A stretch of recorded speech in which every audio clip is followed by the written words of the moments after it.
Eu acho que nós rasgamos a Constituição.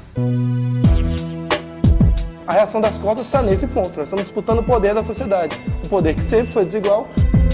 Os estragos já começaram. A questão é saber, nós vamos tolerar até quando? Eu me reconhecia enquanto negra e via no sistema de cotas uma luta de combate ao preconceito.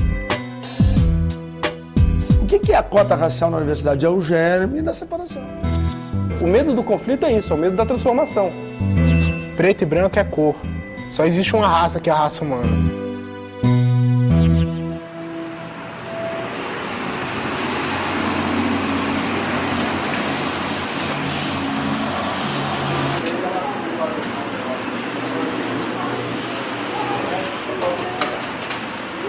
Eu decidi fazer uma universidade porque em um momento anterior da minha vida eu estava sem uma perspectiva assim muito profunda de um curso superior, né? Já sabia do ProUni, já sabia do FIES, mas eu não tinha uma expectativa muito grande de estudar na UNB. Claro que a gente imagina assim, nossa, seria muito legal estudar na UNB, que foi um sonho que meu pai alimentou, tanto dentro dos filhos quanto dentro dele mesmo, de ter um filho na UNB. Eu fiquei sabendo das cotas pelo meu irmão, não as cotas como uma forma mais fácil de entrar. Eu concorreria com negros que estavam em igualdade de condições históricas e escolares à minha.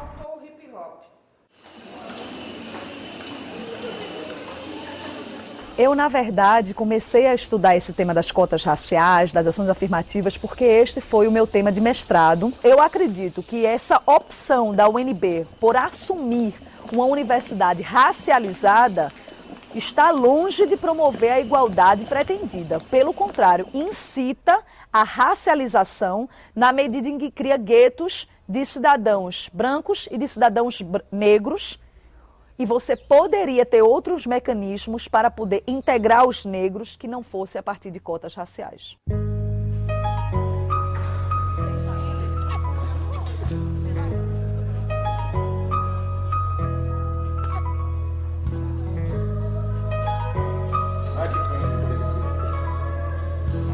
Eu tenho acompanhado o debate sobre cotas raciais ativamente, tanto como lendo e colocando a minha opinião no blog que eu escrevo e que é muito lido aqui na cidade de Brasília.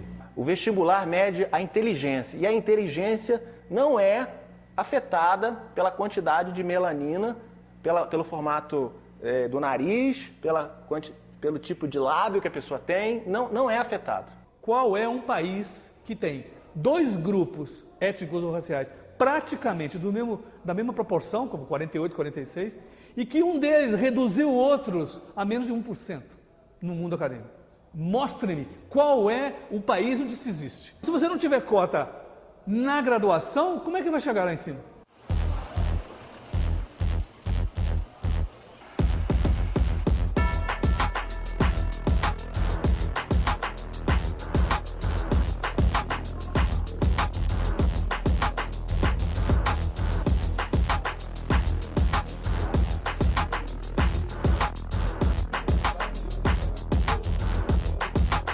Eu tentei cotas vestibular no terceiro ano, no meio do terceiro ano, e foi o primeiro vestibular que eu fiz e eu passei. Eu fui tentar a cota só em 2005, que foi quando eu consegui ingressar no UNB, no segundo semestre de 2005. Eu vim de uma família, meu pai é semi-analfabeto, minha mãe é analfabeta. Sou bisneto de escravo. Meu pai nasceu no sistema de semi-escravidão. E eu fui o primeiro da minha família a entrar na universidade, seja ela qualquer, pública ou privada. Ninguém na minha família já tinha cursado universidade pública. Aliás, ninguém na minha família que eu saiba tinha cursado uma universidade. O que acabou há 120 anos foi a escravidão. O racismo se fortificou há 120 anos. O debate posterior do Estado e das políticas do Estado no século XX foram políticas de ampliação do racismo no Brasil, não foram políticas de desconstituição do racismo no Brasil. Cota racial não é racismo, porque ela não faz a mesma coisa que faz o racismo. hierarquizar grupos raciais, não. Ela se propõe a igualar esses grupos raciais. Eu entrei numa universidade que poucos negros entravam e saio de uma universidade onde muitos negros entram.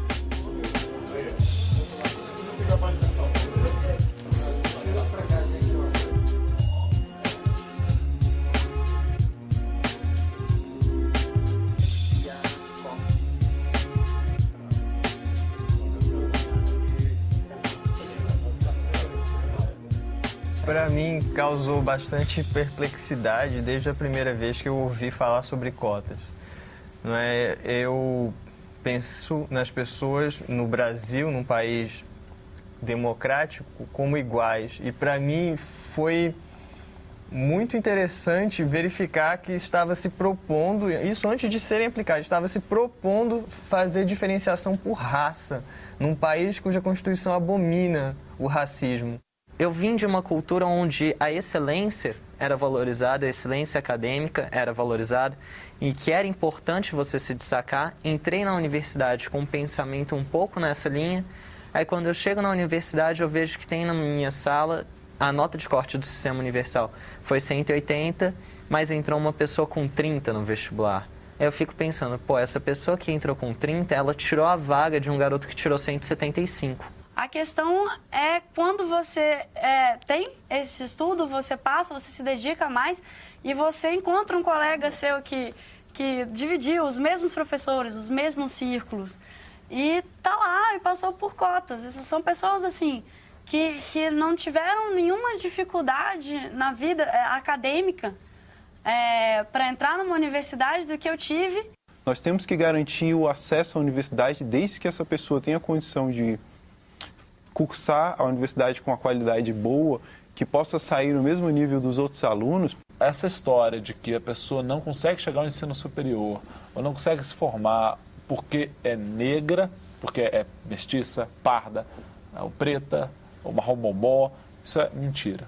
A gente está num país que está valorizando o quê? Está valorizando a mediocridade, querer colocar na universidade uma pessoa que não interessa o histórico, mas ainda não fez por merecer academicamente.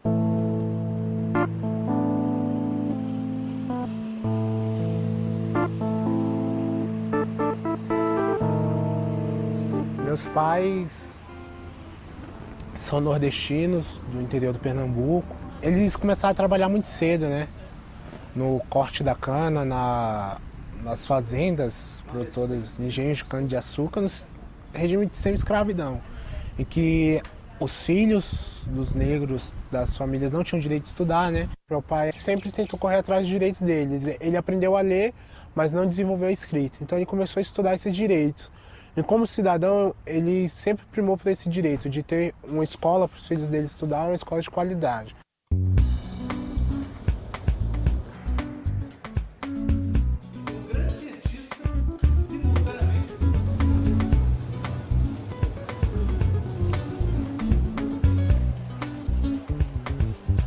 O caso Ari, na realidade, foi um momento difícil para o Departamento de Antropologia, porque em 20 anos do Departamento de Antropologia e 20 anos de programa de doutorado em Antropologia, um aluno negro, o Ari Lima, foi o primeiro a entrar nesse programa em 20 anos. Logo no primeiro semestre ele fez 2 matérias, que ele tirou a nota máxima delas, e no princípio de agosto ele veio me dizer que tinha sido reprovado na matéria obrigatória. Nesses 20 anos, ninguém havia sido reprovado. É uma matéria obrigatória. E o professor anunciou que se ele pedisse revisão de nota, ia reprovar de novo. Esse professor não conseguiu justificar a reprovação desse aluno, né? Academicamente ele não conseguiu comprovar. Era normal a inexistência de estudantes negros. Isso era naturalizado pelas pessoas. E o debate também no interior da academia era praticamente inexistente. O simbolismo do caso Ari demonstra que a universidade, não só a UNB, mas a universidade no Brasil de uma maneira geral, ela não está acima do bem e do mal. Se essa sociedade é racista, em todas as esferas esse racismo vai aparecer. Assim como apareceu na UNB. Então foi nesse contexto que ficou claro que o ambiente não era favorável que a proposta de cota surgiu. Esse processo era muito maior, porque também existia o movimento social, o movimento negro já tinha proposto na Marcha de Zumbi em 95, que tinha que ter propostas na área de educação. No ano 2001, cresceu a discussão porque houve a reunião de Durban, a terceira reunião mundial, a terceira Conferência Mundial contra o Racismo em Durban, na África do Sul. Não só Durban recomendou a proposta de cotas, as ações afirmativas com cotas no caso brasileiro, como o UNB é que tinha essa proposta de cotas.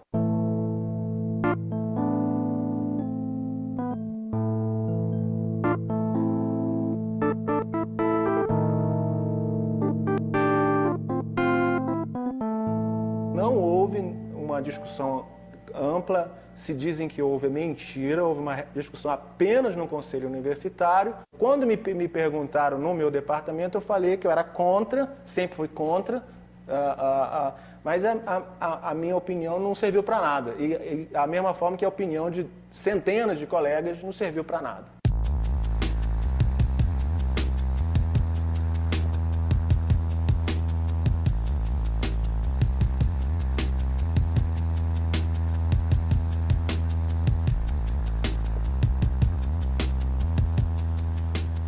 Este abraço simboliza o querer do nosso povo pela justiça.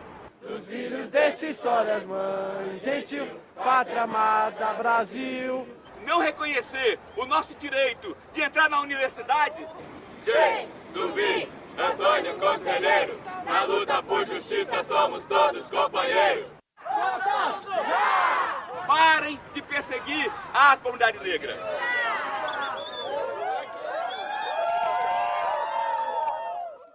O que eles querem fazer com que a população creia é que nós vivenciamos um Estado racializado, como aconteceu nos Estados Unidos, em que o negro, por mais rico que fosse, ele podia ser Pelé, ele não ia ter acesso a inúmeros segmentos sociais, instituições sociais, simplesmente por conta da cor da pele, porque independia de renda lá nos Estados Unidos. Os americanos criaram a regra da gota de sangue única.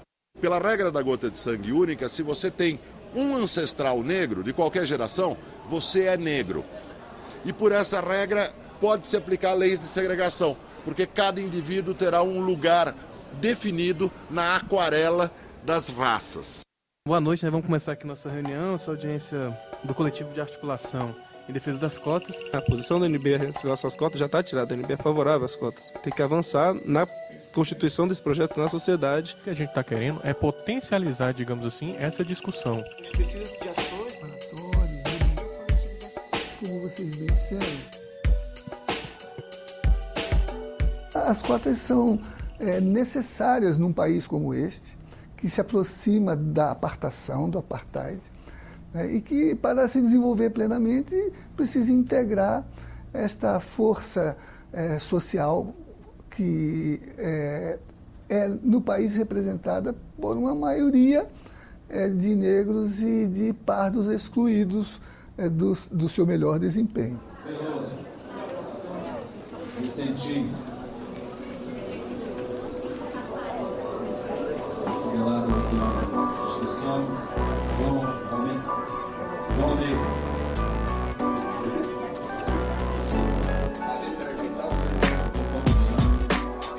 E aí nós vamos voltar sem nenhuma instrução nossa. Mesmo nós não chegamos a atendimento. De um estatuto de 72 itens, nós discordamos de 5.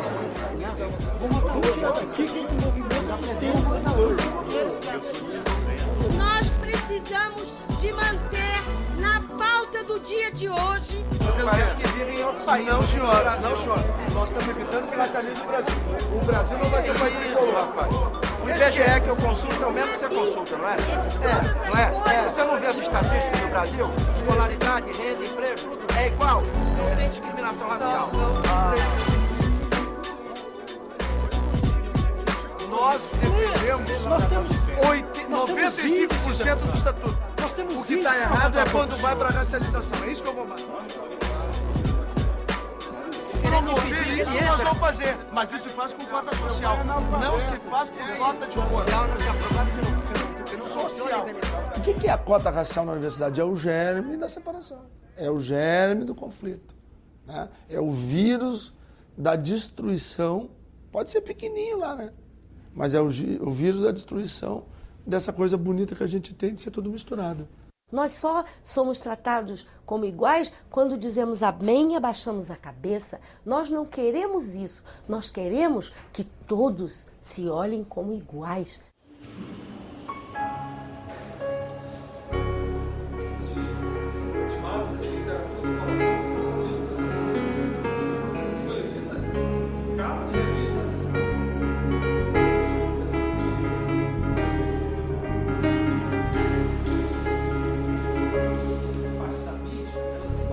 Raças não existem, isso não é um debate, não é uma questão de opinião. A ciência hoje é unânime, e nenhum cientista sério usa o conceito de raças humanas. A humanidade é uma espécie monotípica, isso quer dizer que ela não se divide em raças. Nós, cada ser humano, nós possuímos 25 mil genes, dos quais apenas 10 dizem respeito à cor da sua pele, ao formato do seu cabelo, ao tamanho do seu nariz. No século XIX, pelo trabalho de cientistas biológicos, se criou o chamado racismo científico, entre aspas.